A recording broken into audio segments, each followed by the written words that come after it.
Sharpen all the edges that I hide, I'm a liar. See my body licking up the flames from the fire. They can never kill me, so they seal me even tighter. Who remains without 40 in the strength? I'm a fighter, 50 in the faith. Take me higher, I'm a riser, but my demons like the tide.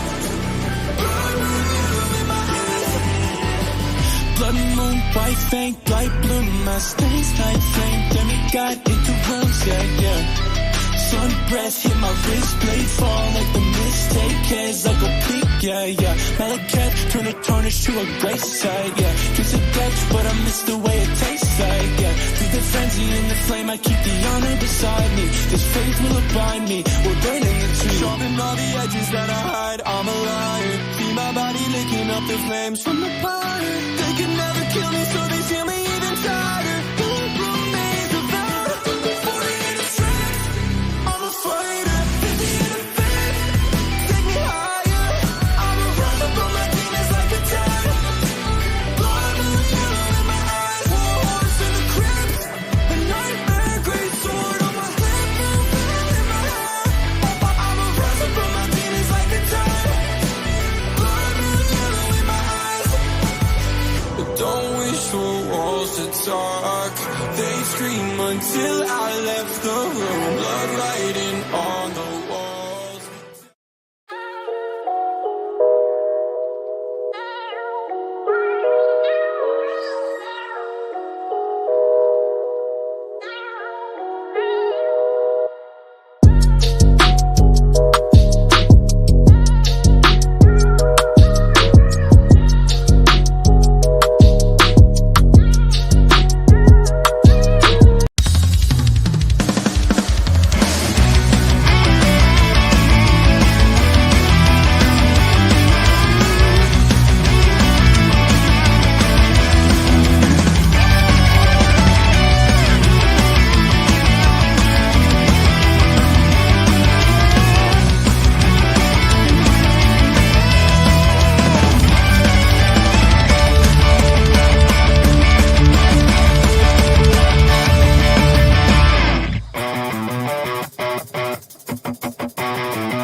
Hi, all you BC WrestlePod nerds out there.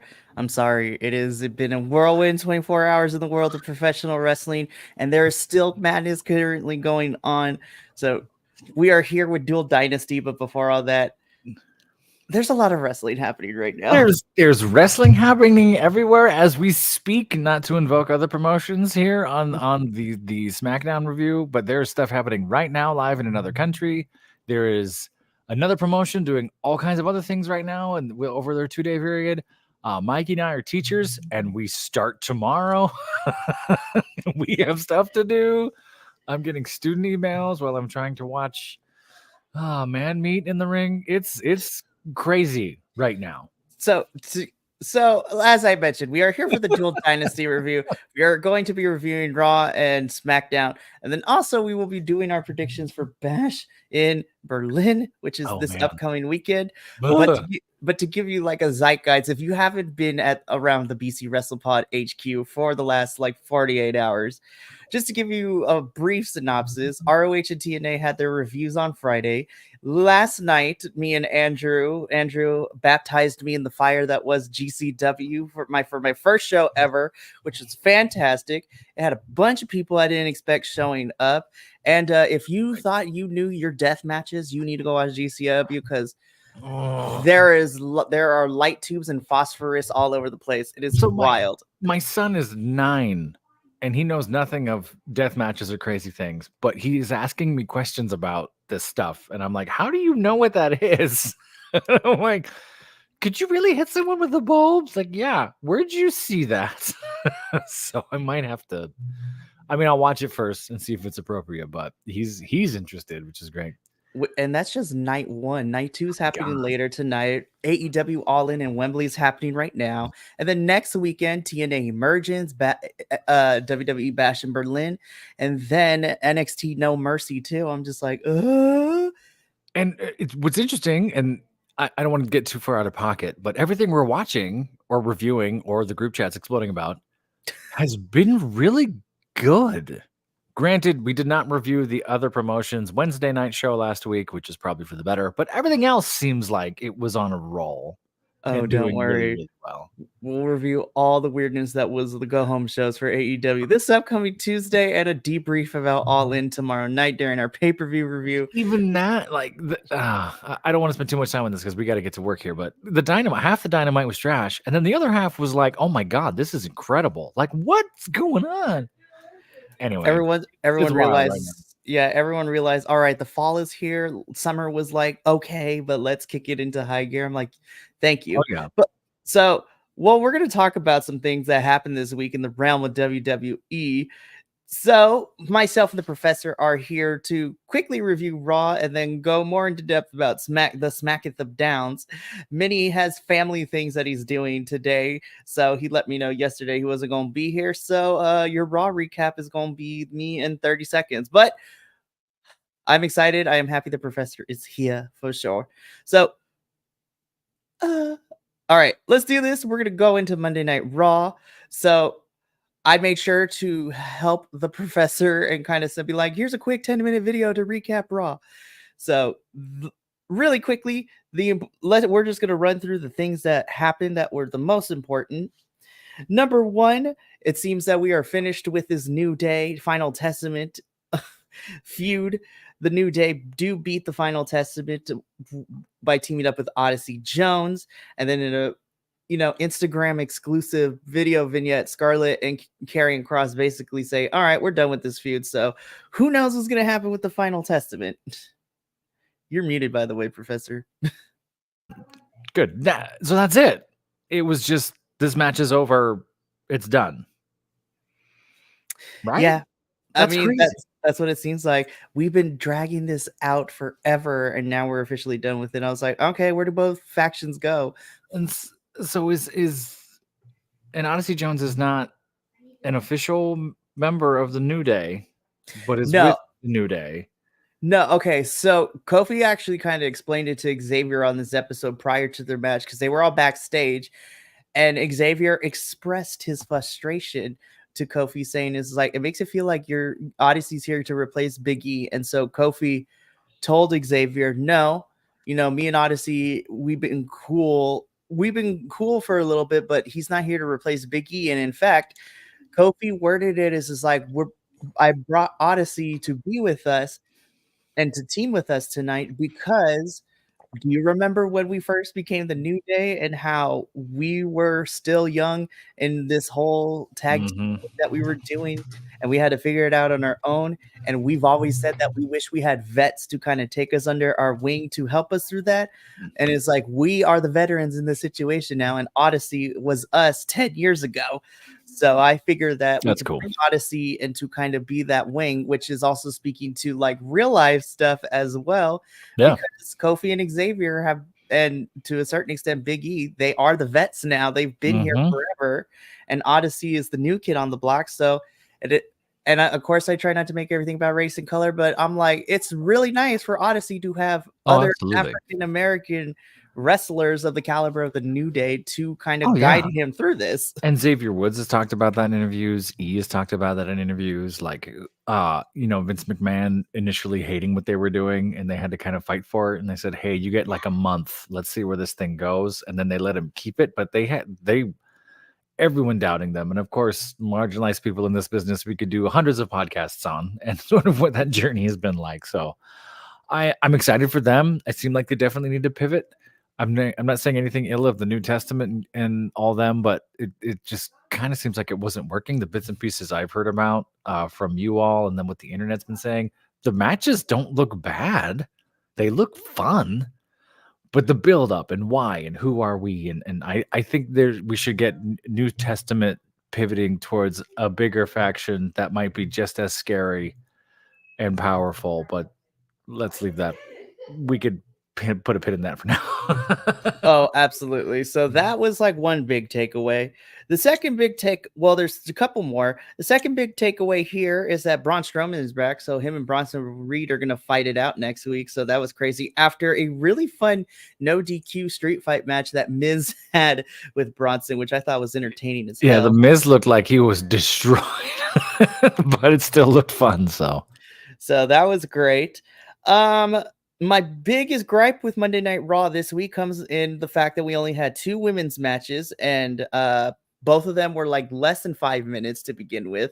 You got a 3-hour show. You gave them 9 minutes, is what I'm hearing, which is ridiculous. Yeah, Maxine Dupree and Ivy Nile never even got started because we have the whole Wyatt 6 shenanigans happening, which I love me the Wyatt 6, and it does seem that Ivy Nile will be feuding with Nikki Cross, which makes me super excited because I was like, fresh feud, here we go. And then Chad Gable and Uncle Howdy are going one-on-one next week, so that should be a lot of fun. But my biggest gripe came from this championship match with our women's tag teams. This match was only like 5-6 minutes at best, and it was really short. Isla and Alba retained here. I was like, you have not made me care about this division, which is sad. That's rough. And then we'll talk about it during our predictions for Bash in Berlin, because I was like, why are we having a tag team championship match when you haven't been? Whatever, fine. We'll talk about it later. And some of these divisions end up afterthoughts, and this is across promotions, and it's sad. And all of a sudden they'll get their moment, and we go, yeah, we need to push this, and then they just bury them again. It's tough, and it's something kind of similar is happening on SmackDown, but we'll talk about that when we get there. Right. And then the final thing that we're going to talk about Raw are the 2 major storylines heading into Bash in Berlin.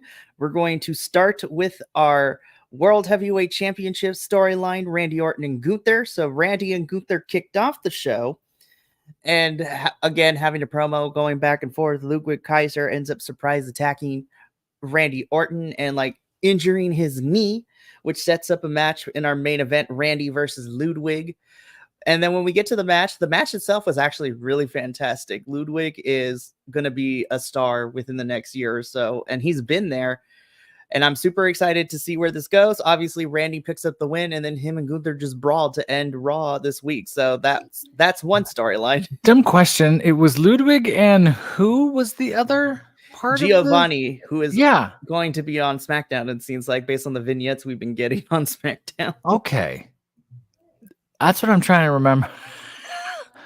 I couldn't, and maybe I'm just a bad person. I saw that promo. Was that a week or 2 ago? We saw that. And I was like, isn't that the guy from? Wait, wasn't he? Hang on, but it's so different. I was like, wait, hang on, but that's the trip. Okay, that clears that up for me. So Randy and Gunther brawl once again. We are a week away from this match, which, I think is going to be entertaining. But then the final thing we're going to talk about Raw this week is our, continuing setup of our mixed tag team match happening at Bash in Berlin, the Judgment Day. The Terror Twins once again are on a rampage, but unfortunately this was the week they got because they cut the promo towards the beginning of the show where, Damian is going to get his hands on Dom later. It's probably going to be a trap, but it is what it is. And, we get to said match. Match doesn't even get started. It ends in a no contest. Everybody's fighting. The numbers is too much for Damian and for Rhea. And Judgment Day beats up both Rhea and Damian as they are laid out in the middle of the ring by the Judgment Day. So we have to keep it 50-50 leading into this because realistically, the Terror Twins should be destroying the Judgment Day. No shade to any of them. Yeah, they should be. And I think they will. Now that I've said that, they're going to do something completely different. I hope they don't lean on this us versus them, big group, little group thing too long.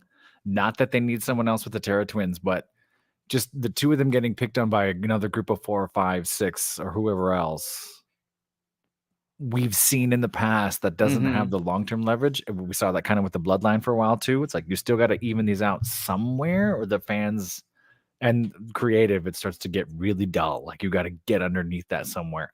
I don't know who it could be.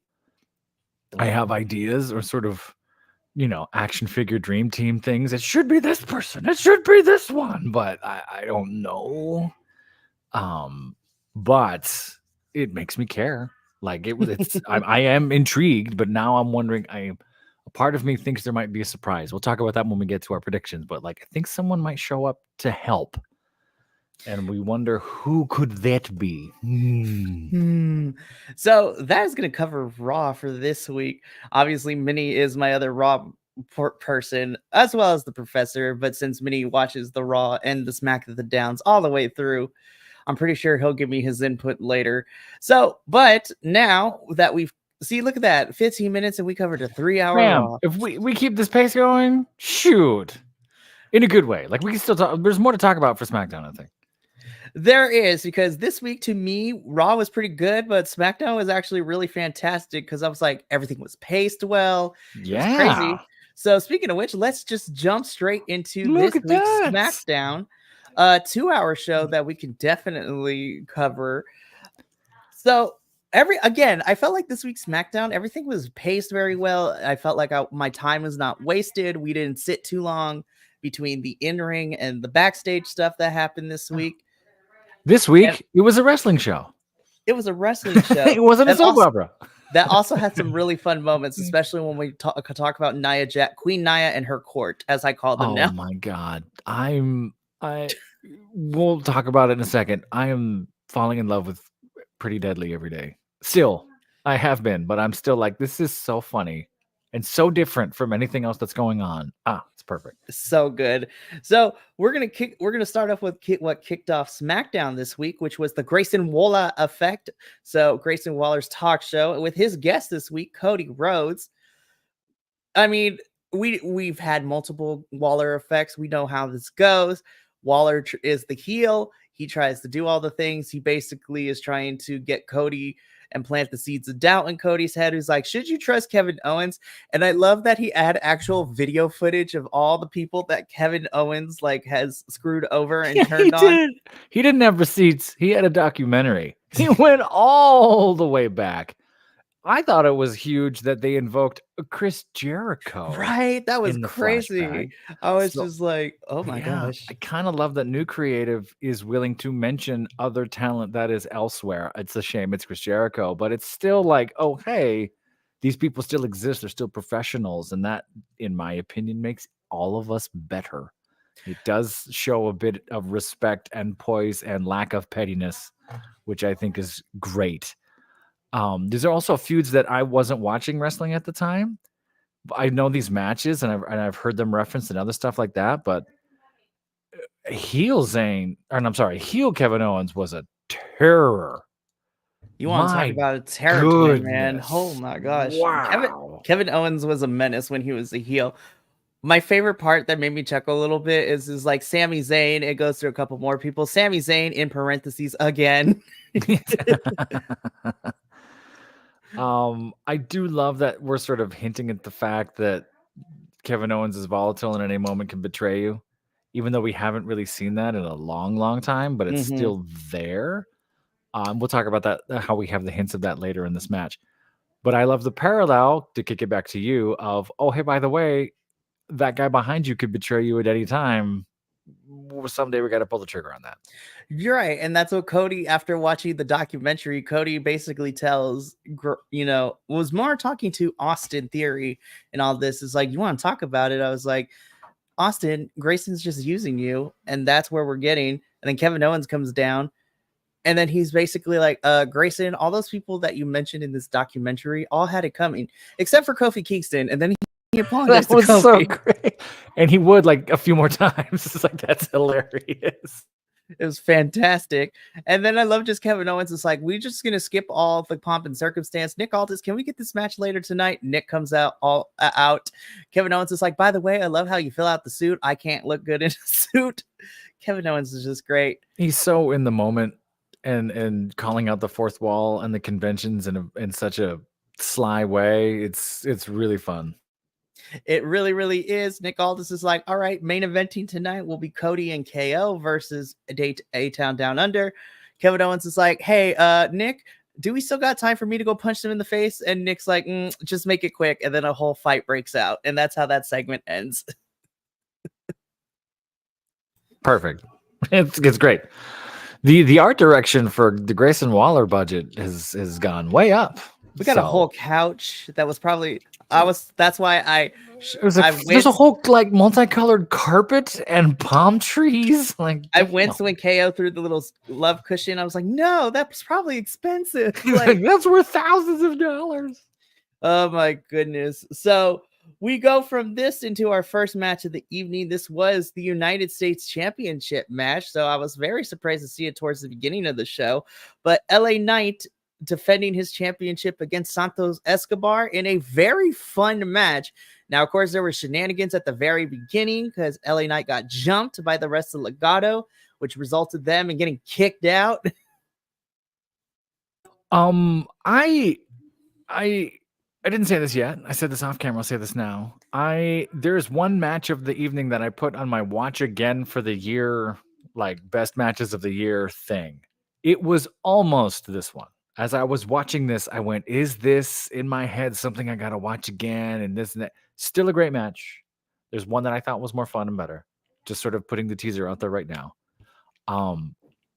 This was great. I think it served both of them perfectly, right? Hang on one second.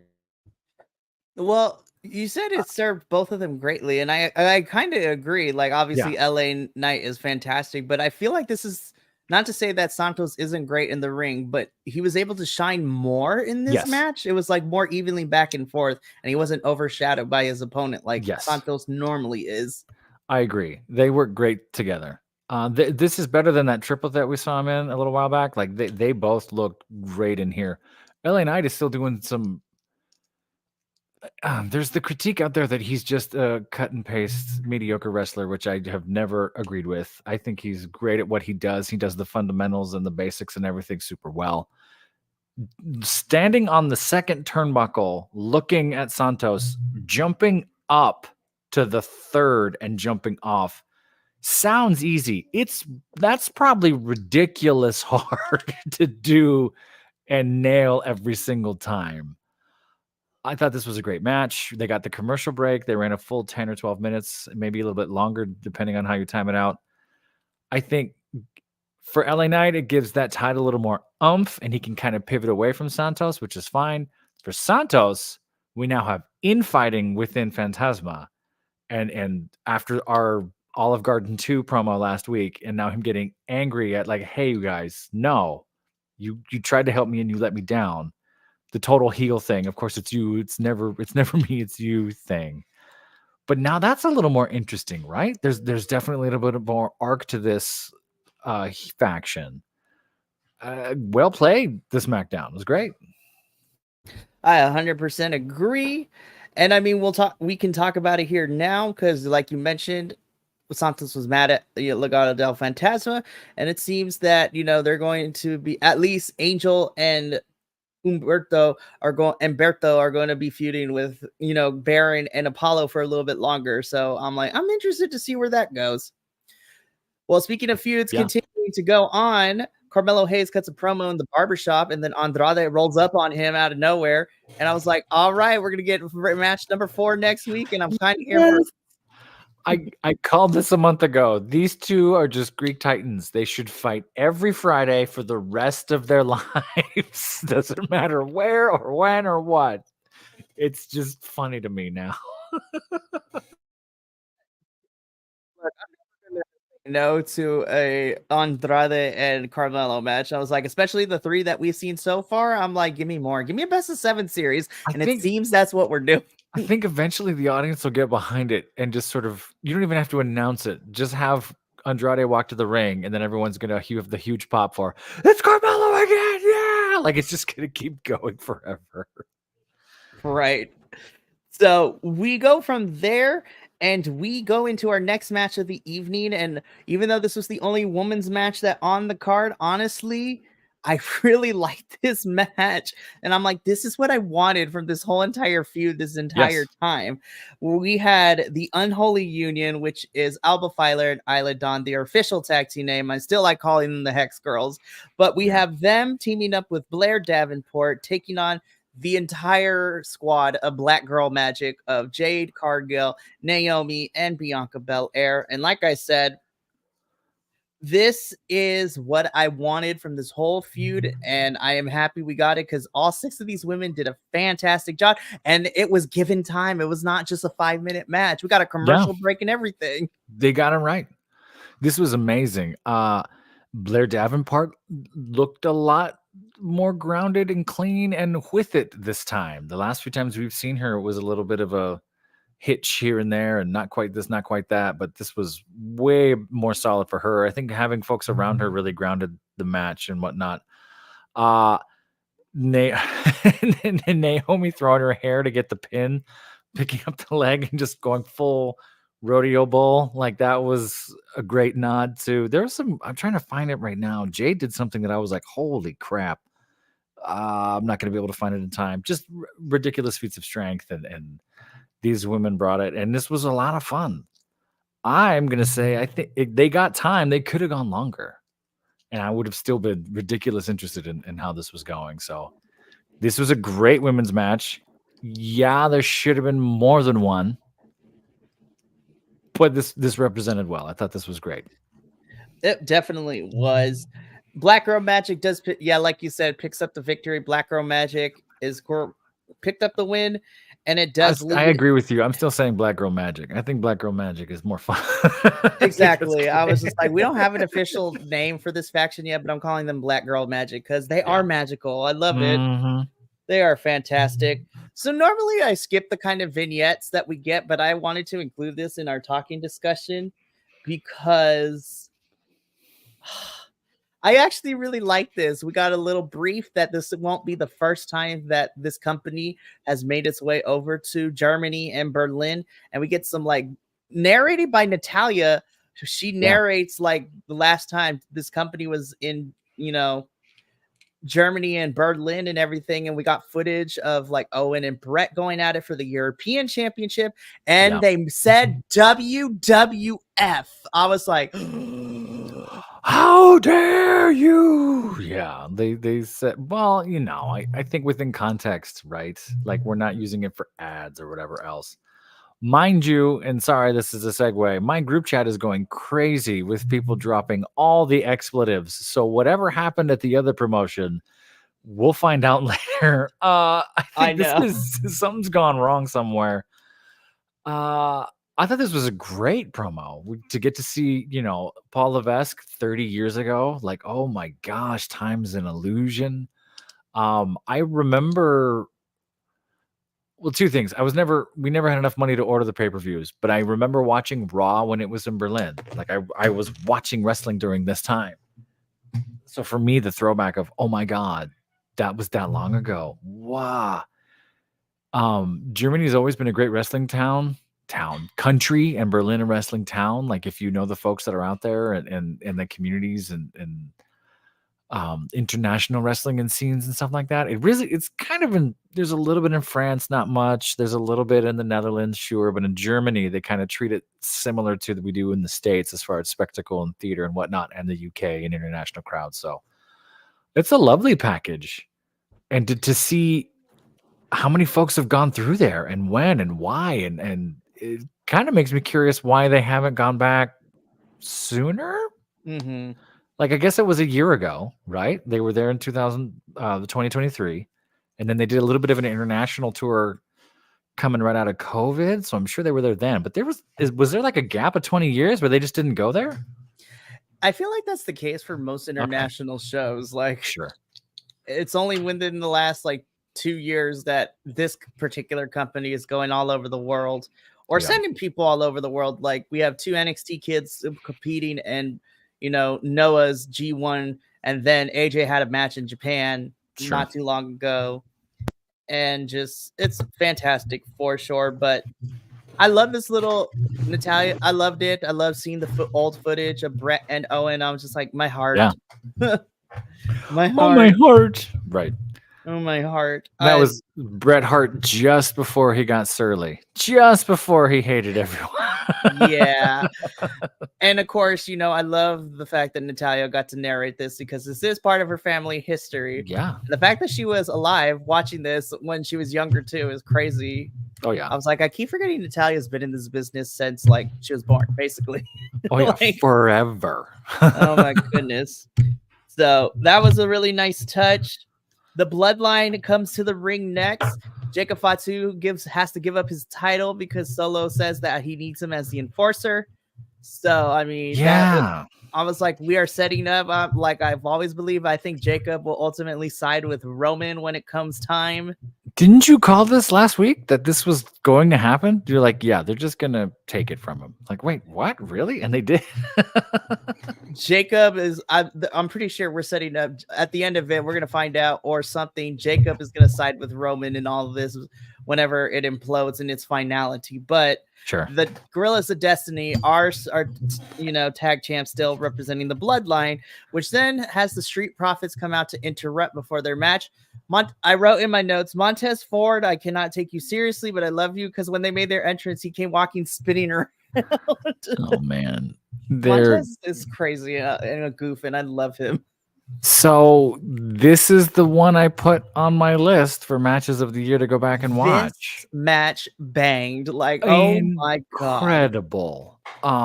They kind of threw a production curveball at us because the camera angles felt like another promotion's, all handheld, all ring level for the good first half of this, which really brought you into the match anyway. And you can kind of see how fast they were flying out the gate. All the things. This went a few under. I'll talk about the match first. Some great spots in here. They sold beautifully. They can fly doing this stuff. And Guerrillas of Destiny, because I agree calling them that too. Bloodline too, but Guerrillas of Destiny just worked so well with them. I don't know if they've worked together in the past or if they were just calling shots a certain way, but this is great tag wrestling. Like, this is what it should look like and feel like and how it should move. DC got a show. Like, every spot here, like, I'm not saying they're simple spots. They're relatively easy to follow, chained together sequences that they're doing flawlessly. It's just like, boom, tag team, kip up, this, Irish whip, this, that. But the way they're doing it is amazing. So just pure basic, here's the championship match type of thing for tag team. This was so much fun to watch. Oh my goodness. And then of course, Montez being Montez, doing the camera almost missed it. But yes. Him like pole vaulting himself, doing a full sprint from one corner, using the other, turnbuckle and ring, post. He flips himself onto the Guerrillas of Destiny. It was just like, oh my gosh, he caught speed and air. Yeah, it's just, I'm just gonna do this. Okay, thanks, bye. He's like, oh my god. This goes a long way, and I'm not sure what your opinion is, and I'm sure other folks here at Biconics have the opinion too. This did a lot for me in reintroducing me to Tama Tonga. Oh, 100% agreed. This made him really look like the man. Mm-hmm. He's had a rough since not to rehash everything, but from the question mark, what the hell was that intro, into some of these other spots that might have been missed, into eye patch for 3 weeks, into like where am I in this bloodline thing? I think it was like, all right, I'm the champion now. Let me show you why we did this. And it makes sense. It's like, okay, I got it. There you two are. We haven't gotten to see them full power as a tag team, and they showed out here. It was incredible. Oh, absolutely. And then of course, DIY comes out afterwards. The bloodline attacks the Street Profits. DIY comes out. If these are the 3 teams that are going to be feuding with each other for a bit for these championships, I am not upset about it, because I think all 3 are fantastic. So we'll see what the future holds for us.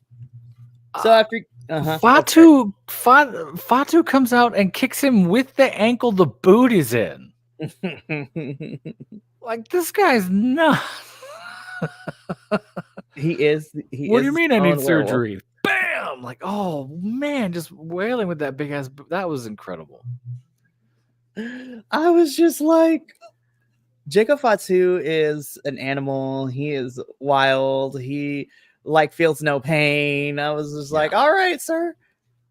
And then he's like super quiet and chill in real life too. I was just like the extremes. It's always the quiet ones. You know this. You teach. It's always the quiet ones. It goes for students and for teachers. Ave Maria.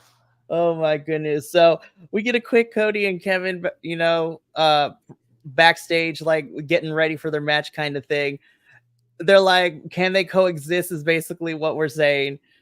Backstage, we also get another backstage segment with Candice and Indy coming to the medical, office with BFAB to check on Johnny and them.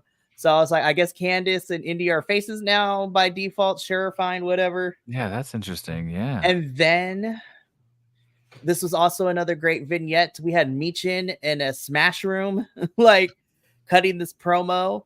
I was like, I need to find whoever told Michin she's not cute or she's not. I'm like, ma'am, you are married to Keith Lee. Like, how did that happen? Someone told her that? Who told her that? She said this in the promo. She's like, some people have told me that I'm not cute enough. I'm not good enough. Be patient. She's like, nah, I'm going to get what I want. And I was like, I know you're not going to win next week, but still, this makes me even more excited for this match next week. Oh, maybe I missed that. Maybe I wasn't paying attention because she's gorgeous. As I watched the promo. I mean, yeah, it's a good underdog tale, I suppose. What's hard is, you kind of feel like I know you're going to lose, but I feel like she will show out some. Like it's going to be worth watching. I'd love to see her get pushed. She's done a lot more since moving away from that AJ Styles OC. What the hell are we doing with her anyway? I'm intrigued for her, and I hope 2020, the rest of 24, hopefully 25, she gets some run. Absolutely. And this little vignette is, coincided with the other half of the coin where we see Queen Nia and her court, as I called them. Oh my goodness. We have Pretty Deadly and Tiffany trying to fix the crown with the hot glue. Just that visual alone, first of all. This was hysterical. I was dying the whole time. They got hot glue. They're doing arts and crafts. Whoever realized, hey, we got to pair Tiffany with Pretty Deadly just to do these segments. Perfect. Nia Jax being upset about the celebration. Fine.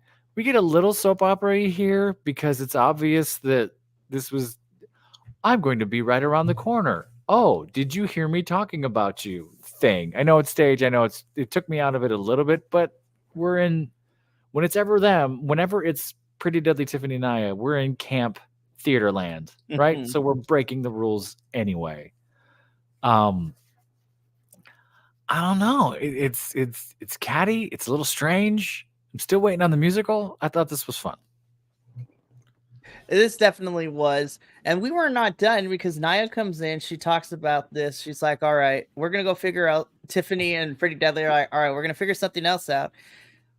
Even though it was super simple setup, like I love the shot because technically there was enough space where Nia hid behind the corner as she was listening to Chelsea and Piper talk. Mm-hmm. And Chelsea and Piper, I'm like, I see the game that you two are playing. Yeah. They're planting the seeds of doubt to Nia that Tiffany is not as she seems. She's going to turn on her and everything. Mm-hmm. Nia confronts Piper and Chelsea. And then they just basically say that Nia should watch her back as she leaves. And then on the little graphic below, next week on SmackDown for the championship, it'll be Nia versus Michin in a Berlin street fight. I think Michin will outshow Nia, even though I don't think Michin's going to win. And we'll talk about that in a minute. But I think Michin can move and do that stuff. I'm interested to see how Nia rises to that sort of a match. But yeah, like I was saying, like I'm willing to break conventions when you're breaking conventions. Like we're not playing for reality. Okay, great. Go ahead. It's a great camera shot. It totally sells Mean Girls and whatever else, right? We're not trying like some of the earlier in the year promos where it's sort of like, look at how dark and brooding we are. I don't believe you. There's no way that just happened. There's no way that, you know what I mean? So this is great. It was. And you know what? This week's SmackDown continued to be great because we closed out with a really fun main event. Cody Rhodes and Kevin Owens taking on A-Town Down Under. Honestly, like I can't believe I'm saying this. I feel like this is Austin and Grayson's like best match they've had as a team so far. And I don't know if that's because they've been growing or the fact that they're working with Cody and KO, who are consummate professionals and probably one of the best, two of the best in the business, like in the top 10 at least for me. Sure. Oh yeah. But this was a good 15-minute match. It was back and forth. It had some really fun moments. Like, I was pleasantly surprised of how much I enjoyed this main event. They all got to shine. And what's interesting from a storytelling perspective, as you and I like to talk about here, Kevin Owens breaking the fourth wall a little bit at the beginning of the show made this way better, right? Because it was sort of like, I can run to the ring, I can punch you in the face, we can have a fight, then we can leave, and then Nick can come out and say, we're going to do this match. But let's cut to the chase. Hey, Nick, could you come out here? Now I'm invested in this in a different way because of how the match was made 2 hours ago. Like, oh, fun. Real. Everyone looked strong here. There was no, oh, look, there's injured. Oh, look, somebody hurt their thing. Like, everyone had, like, I'm going to give you every power shot I've ever given you sort of thing. Austin Theory doing that John Woo drop kick to Kevin Owens from a standing position. So, like, what? The air on that? That's insane. Like, some of the, they really brought it for DC. Maybe they just had the extra energy because we're in go home show territory technically. But yeah, this, I'm gonna say this, you'll understand. It had no business being that good. Mm-hmm. Like this, if this was on a PLE, we'd be like, yeah, they did great. That was solid. This was on a SmackDown on a Friday at the end of August.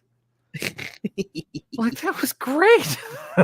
And I'm like, this wasn't even a go home show match. Like, right, we're kind of in that window, but not really good. Wow. This was definitely fantastic. I also love that we played with, at the end teasing things. Kevin Owens has the title, and the way he was running up to Cody, I was like, don't do it. But he handed it to him as he was about to. But Cody seems to get. What I would love from this is not Kevin Owens turning, but Cody being so paranoid that he kind of goes heel a little bit. I think Cody's gonna stay face for a while at least still. Well, what's interesting and complex, and I think they're pushing this, is that they're both going to stay face, but not trust each other as faces. Mm-hmm. That's more interesting to me than someone turning all the way one way or all the way other. Right. Like, I'm a face. They love me. I don't trust you. We love nuance in wrestling. Yeah. Give me some of that. You know who was really great at that was Bret Hart. Was really good at this sort of, I'm a face, but I don't trust anybody. So it's sort of like, yeah, he's that black and white sort of no BS type of character. And I think Cody is the mayor of SmackDown, right? Sort of the hi, borderline politician smiling at everyone, welcome to my town guy. And Kevin, who's not that, and they're friends but not friends. Like it's like you said, it's nuanced and interesting this way. It definitely is for sure. And I mean, that reaches us to the end of a good week of WWE. So Vinny's not here to help me with the Raw, but if I was going to give the WWE product, since I watched both this week, I would give it a solid 8. I thought Raw was pretty good. SmackDown was great. So yeah. I think WWE gets an 8 for me this week. Yeah. I think we're in what I know of Raw. I don't want to get too out of pocket, so I don't want to review that, but it was, like you said, SmackDown's in 8.5. 8-7, almost 9 territory. This was great. A few nitpicky things, a few things that we always want more of, but great momentum going into Bash in Berlin from this one. Like, don't blow it. I think the highest SmackDown I had was a 9, maybe 2-3 months back, which we were all like, oh my God, that never happens. So this is as close as it has happened. Absolutely. So that brings us to the end of our regular review, but we are not quite done yet as we change the color for a second time here. Oh, here we go. And we do this part. There it is. So, Okay. for the professor, in the chat between me, you, and Minnie, I have included the Google form link. I finished it this morning once we got the final match confirmed. But now we are going to go spend the rest of the next 10 to 15 minutes going over our predictions for Bash in Berlin, which is taking place this upcoming Saturday, August 31st. For those of us that live in the United States, this will be airing at 1 p.m. Eastern, 10 a.m. Western. So it's going to be a morning pay-per-view, which means that I probably get to watch it before I have to go to the family reunion later in the evening for me. So I get to watch wrestling and a family reunion, so this is going to be good. My family's small. Our reunions are just going to someone's house. I've never been to a reunion where it's like the whole park. Like, those are the fun ones. That's where we're going to. I think actually it's not even in the park. I think they rented out a hall, so we'll see. Damn, goodness. I am half Mexican. That should give you like a clue. I know there's got to be someone there who's a crossway. There's got to be cousins around there somewhere. I think for the next one, crossway, I will pay for you to be my +1, and we'll go to this reunion.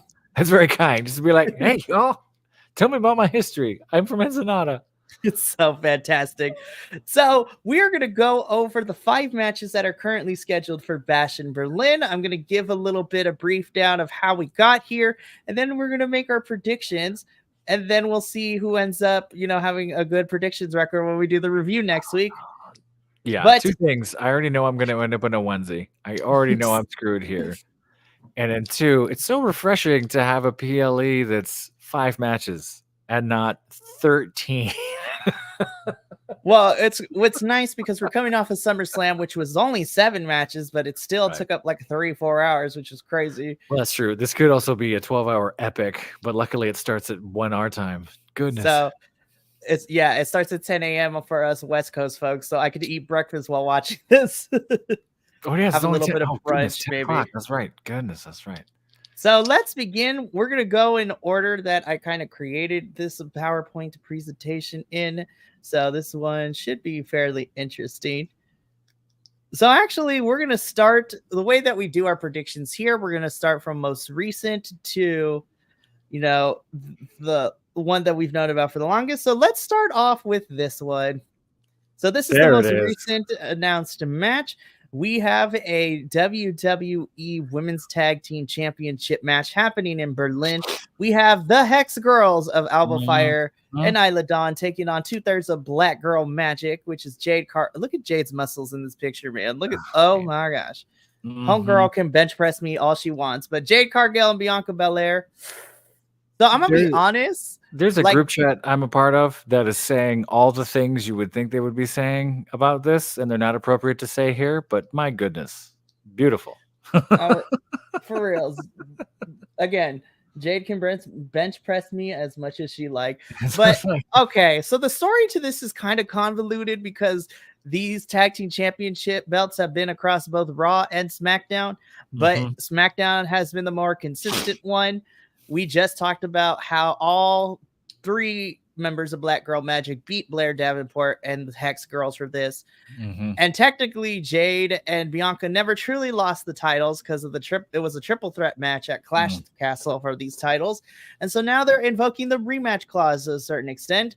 Alba and Isla are coming off just winning and defending their titles against Io and Kyrie of Damage Control and Zoe Stark and Shayna Baszler of Team Scissor Kick, as I call them. Because I refuse to call them the Pure Fusion Collective, which is their faction name, which is stupid. Yeah. So, okay, this one's tough because I love the Hex Girls, I do. But ultimately, this match serves the purpose for me of either we're going to give Bianca and Jade more time as tag team champs, or this is where we see them start to fall apart a little bit. I don't. You think they're going to fall apart here? Well, I don't think they fall apart, but if they lose, we need to move on from this title picture and have a different story for them going into Survivor Series. I think if they were going to break them apart, they would have started a little before this. It doesn't make sense for them to be one big PLE. Bash at Berlin is where we saw the cracks. Sometimes they do that, sure. I think they might have leaned into that a little more coming into this. I don't think it's a DQ or anything weird like that, but I don't know. I'm kind of going back and forth either, because in my head it was them the whole time. It was Black Girl Right. Magic take the title in Berlin. But the last few weeks and the way it's been going, it's more interesting if they don't get the title, because now they're fighting for something. And they got Naomi there too. Right. I don't don't know. this one's still 50-50, but ultimately I decided to go with Black Girl Magic. Yeah. So I'm picking Jade and Bianca to become our second two-time women's tag team champion. But I would not be mad if the Hex Girls also retain with it. I'll stay with Black Girl Magic too. I was talking myself in and out of it. I just having Naomi there is interesting too, because now we have the titles and then she's the third wheel, which makes that interesting, because there could be an angle in there that breaks them up a certain way, or is there infighting where maybe that title switches around in a different way. But I agree, gotta do something. Jade's on fire. Jade's looking great. She's learned so much. We'll see what happens. Right. All right. So now this one's going to be a fun one to talk about. Okay. So CM Punk versus Drew McIntyre in a strap match. So for those of you who do not know what a strap match is, the most recent example that we've had, so for those of you who don't, a strap match, not a strap match. Oh, that would be. Have you heard of Blank Fight Island? You must have heard of Blank Fight Island. What if it was that match? That would be crazy. But for those of you who do not know what a strap match is, I'm just like, we're trying not to get demonetized, but in my head, I'm just like, I can't help it because that's our brand. Hello. Do you not see who you're watching? But for those of you who do not know what a strap match is, basically both participants are tied together by the wrist to a very lengthy leather strap. And the point of a strap match is you're supposed to win, you have to tag all four corners of the ring in order to win. However, because this is a form of a no DQ match, you can use the strap to hit your opponent, to choke them out. The most recent example that we saw of a strap match was Bryan Danielson versus Ricky Starks late last year at All Out, in which Danielson and Ricky bled, and they were not supposed to during this match. So with CM Punk and Drew McIntyre, this is continuing their feud that led into SummerSlam. Drew McIntyre still has CM Punk's bracelet with his wife's name and Larry the Dog's name still on it. And so Drew McIntyre beat Punk at SummerSlam. Punk wants another match against Drew. Drew is too happy to oblige, so accepted this match. With that being said, this is what I wanted from their SummerSlam match. Obviously, since a regular wrestling match wasn't going to do, now we're going to start upping the ante. I think we get one more match between these two at Bad Blood where it culminates. And because I think we're getting a third match at Bad Blood, I have selected Mr. CM Punk to win the strap match. That way, both can be 1-1 going into Bad Blood. I have CM Punk as well. I think they might parlay this longer into Survivor Series. They might make this the big one. Not that Bad Blood isn't, but I think they're going to make this a marquee. We're going to make them wait a little bit longer thing. This, to me, has the potential to be that match of the night. On paper, all of these are fantastic. Honestly, like this should be this is going to be a fun spectacle. When we talk about Cody and AJ in Lyon, France, I feel like we should be talking about CM Punk, Drew McIntyre, Berlin back in 2024. Like this is going to be one of those types of barn burners. Like this is going to be nuts. Just the physical stature, the lengths that we know CM Punk will go to in matches like this, the fact that Drew is a ogre of a man and you're tying another man to him. Bro, look at this. Look at this picture, Professor. Look at the photo. Drew McIntyre's chest is like 2/3 of his picture right now. Look at this. Yeah, like if you just look at Drew, it's like I'm gonna tie a strap to your wrist, and CM Punk's like, okay, like there's no. Listen, all I will say is, Drew, call me. There you go. I don't blame you. So yeah, I think you're right. I think they're gonna do a best of 3. They're gonna ride this out. CM Punk's got to get one. And CM Punk is huge internationally and very, very large in the Europe. I know Drew being from Scotland, fine, but they're going to be all over CM Punk for this one. Oh, I'm just excited for Berlin to give me what France and Puerto Rico has done the last 2 years. Yeah. Which Agreed. is fantastic. So we both agree on CM Punk. I'm interested to see Minnie's picks later down the line. But we move on to our third match that we're going to talk about. Okay, this one is also 50-50 for me which I like, because normally I'm like, okay, I'm pretty good at figuring out who wins here. We have the Judgment Day being represented by your Women's World Heavyweight Champion Liv Morgan and Dirty Dominic Mysterio taking on the Terror Twins of Rhea Ripley and Damian Priest. So Mommy and the bisexual Undertaker, as we have it. Since we've been saying that, that's all I can see. I mean, so fantastic. Especially because I'm doing research on the Undertaker for the class I'm teaching. I'm going to throw wrestling in there for the theater stuff. So seeing Damian Priest meet the Undertaker for the first time, and that's all I could think of. I'm like, yep, that's exactly what he meant. He met the band that turned him when he was in high school. Exactly. I have the Judgment Day here. Me too. And I think it's just going to be they're going to lose the battle so that the Terror Twins can win the war eventually. Yes. I think happens at War Games. Yes, there's going to be the shenanigans. Something's going to go ridiculous wrong. I think Priest will wreck house. I think that's going to be crazy. I think Rhea's going to show out for sure. We're going to see the faces get crushed unfairly at some point. I know we don't have prop bets on the Google Sheets, and I used to put them when we started doing these things. I think we get someone helping them for the first time, like I said earlier. I think we get a third-party person who comes in and stops this. I don't know who, I don't know how, I don't know what, but I think someone comes in to save these two. And I don't know what Middle European Germany superstar it could be, or it would be, or if something, but I think something happens in this match, because this is sort of cast of characters match, right? Like there's a lot happening here. So there's potential here for an alumni or someone who's retired to come out to help them. They love doing that sort of thing. I think it happens here. I just don't know who.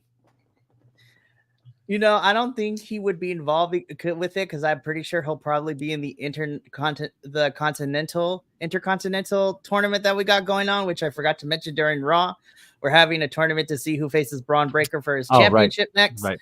I would love, like, if not here, down the line, the Terror Twins teaming up with someone who is equally as scary as the two of them, and that would be Mr. The Tsar himself, Ilya Dragunov. Yeah. But honestly, I think we might be getting Ilya and Braun, which I'm like, also that's money in the making right there too. Like, wow, Braun's a New Zealander, correct? Or Braun Breaker is American. Oh no, not Braun. I'm sorry. Bronson Reed is a Kiwi.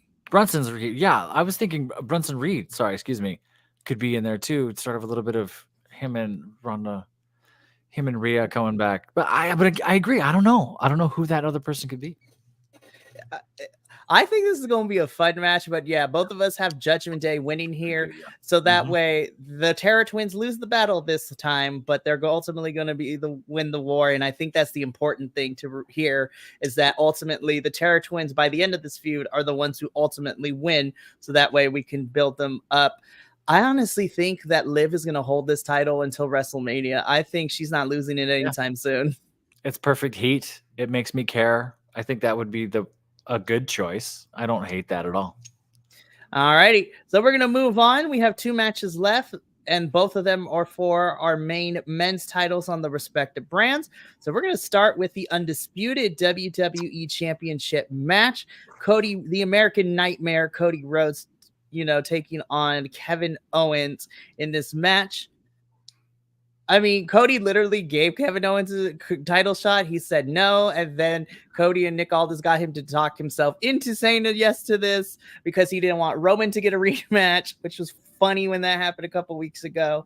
Do I think this is going to be a really good match? Absolutely. Both of these men kill it in the ring, but this is by far one of the easiest predictions. I have the American Nightmare retaining in this match here. I love Kevin Owens, but there's no way Cody's losing this one. Yeah, you can't take it from Cody here. I think they picked Kevin because Kevin is probably so over out there for sure, particularly the work he did when they went out to France, speaking French to the crowd and hyping up the crowd.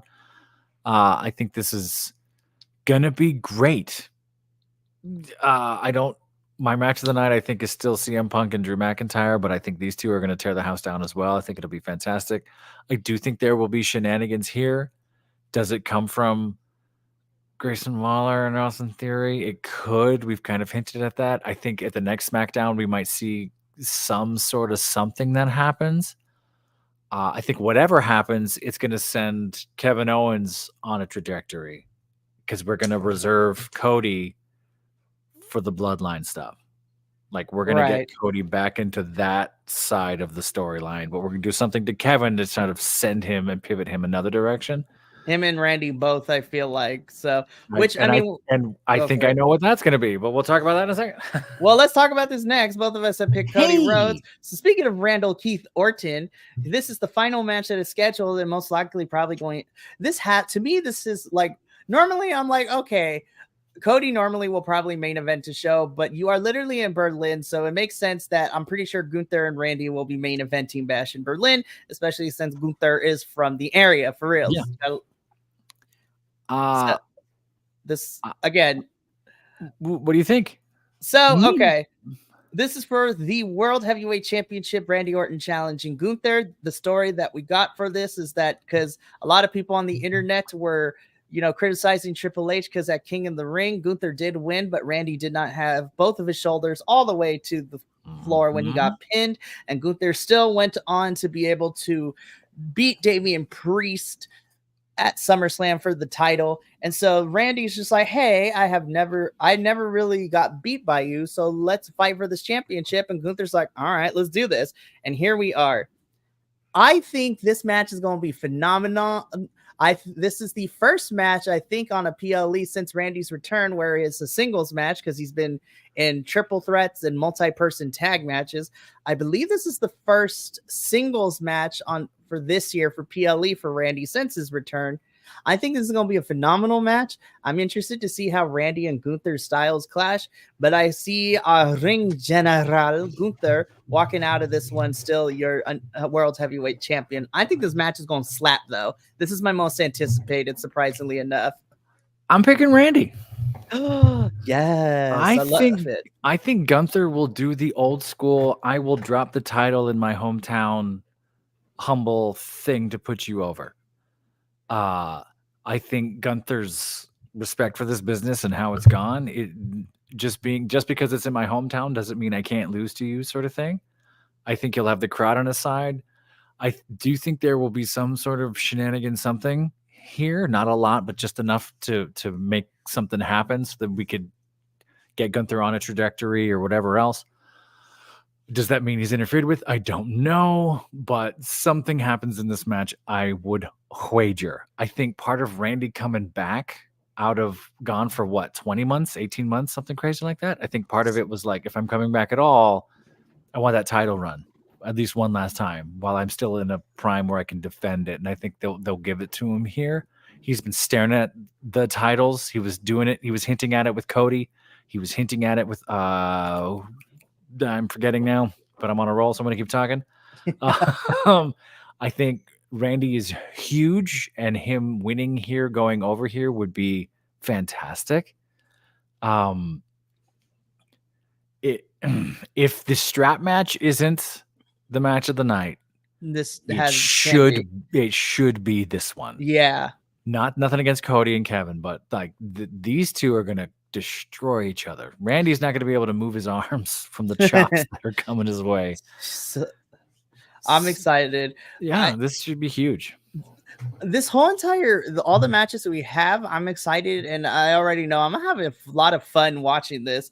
So this is good. Honestly, I wasn't sure. I was like, I wonder what kind of matches we're gonna get for Berlin. And now that we have this card, I'm actually kind of excited. This is gonna be a fun one, but that does bring us to the end of our predictions for Bash in Berlin and overall the end of Dual Dynasty. This was a fun one this week, Professor. We got through predictions, SmackDown and Raw in an hour and 5 minutes.